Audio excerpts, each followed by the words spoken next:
কখনো ভাবিনি আমার হুজুর টাইপের কারোর সাথে বিয়ে হবে। আমার ইচ্ছা না থাকা সত্ত্বেও পরিবারের চাপে বিয়ের পিঁড়িতে বসতে হয়। আমি মডার্ন মেয়ে, আর বিয়ে করব কিনা হুজুরকে ভাবতেই কেমন যেন সংকোচ বোধ হচ্ছিল। এমনিতেই বিয়ে করতে ইচ্ছে করছিল না, তাতে আবার এক বান্ধবী এসে বলল, কিরে রিয়া, তুই হুজুরকে বিয়ে করলি আর পাত্র খুঁজে পাসনি? আর এক ভাবি এসে কানে ফিসফিস করে বলল, তোর বরের তো সারা মুখেই দাড়ি। খুব বিরক্তি লাগছিল এইগুলো শুনে। ইচ্ছা করছিল এখনই আসন থেকে উঠে যাই। হঠাৎ পায়ের ঠক ঠক আওয়াজে ঘুমটার ফাঁক দিয়ে আর চোখে দেখলাম একজন লোক আসছে। তার বেশভূষা আর গঠন দেখে বুঝলাম উনি আমার স্বামী। অনিচ্ছা থাকা সত্ত্বেও উঠে গিয়ে পায়ে হাত দিয়ে সালাম করলাম। থাক থাক বলে আমার দুই বাহুতে হাত দিয়ে বিছানায় বসালেন এবং বললেন, তোমার নাম কি? খুব ইচ্ছে করছিল বলতে, আমার নাম না জেনেই বিয়ে করেছেন কি আমাকে? বললাম, রিয়া। সুন্দর নাম, কিন্তু তুমি কি জানো রিয়া নামের অর্থ কি? উনি বললেন।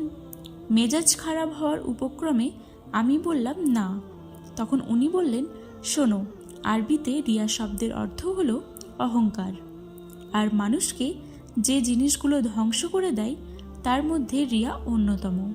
তাই আজ থেকে আমি তোমাকে মিম বলে ডাকবো। না, আর মেজাজটা ঠিক রাখতে পারছি না। বাসর রাতে আমার স্বামী আমাকে অর্থ শেখাচ্ছে, কারো মাথা ঠিক থাকার কথা। একটু বিরক্ত সুরে বললাম, আপনার যেটা ভালো লাগে সেইটা দিয়েই ডাকেন। বুঝতে পেরেছে মনে হয়। বললেন, তোমার মন খারাপ লাগছে মনে হয়, তুমি ঘুমিয়ে পড়ো। ঘুমটা ভাঙলো আমার গুনগুন আওয়াজে। কান খাড়া করে আওয়াজটা শুনতে চেষ্টা করলাম। বুঝলাম কেউ কোরআন পড়ছে। তাকিয়ে দেখলাম সে তো আমার স্বামী। তার সুমধুর কণ্ঠে কোরআন তিলাওয়াত শুনতে ভালোই লাগছিল, তাই একটু উঠে বসলাম। আমাকে উঠে বসতে দেখে তেলাওয়াত বন্ধ করে বললেন, আসসালামু আলাইকুম, শুভ সকাল। ঘুমটা কেমন হলো তোমার? সালাম দিয়ে বললাম, জি ভালোই হয়েছে। এইভাবে কাটছিল আমার দিনগুলো। এর মাঝে উনি আমাকে নানাভাবে নামাজ পড়ার কথা বলতেন। এত ধৈর্য আর এত ভালো করে বুঝিয়ে বলতেন যে আমি নিজেই খুবই অবাক হয়ে যেতাম।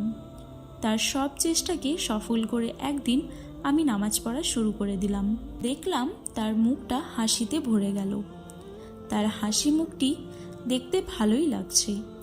5 ওয়াক্তের নামাজ আমি 4 ওয়াক্তে পড়তাম। ফজরের নামাজ পড়তে পারতাম না, খুবই আলসেমি লাগতো। উনি আমাকে ডাকতেন, শুনেও জাগতাম না। এটা উনি বুঝতে পেরে গিয়েছিলেন যে আমি ইচ্ছে করেই উঠি না। তাই আমাকে কাছে ডেকে পাশে বসিয়ে বললেন, দেখো, তুমি এইভাবে প্রতিদিন 8 ঘন্টা করে ঘুমাও, তাহলে দিনের 3 ভাগের 1 ভাগ তুমি ঘুমিয়েই কাটাচ্ছ। যদি তোমার আয়ুকাল 60 বছর হয়, তাহলে তুমি 3 ভাগের 1 ভাগ মানে 20 বছর ঘুমিয়ে কাটাচ্ছ। আল্লাহ তাআলা তোমাকে এই দীর্ঘ সময় ঘুমিয়ে কাটাতে পৃথিবীতে পাঠায়নি তো? তারপর অনেকগুলো ভালো ভালো কথা আর কোরআনের বাণী শোনালেন। এত ভালো কথা শুনিয়েছিলেন যে কথাগুলো শুনে আমার চোখে পানি এসে গিয়েছিল।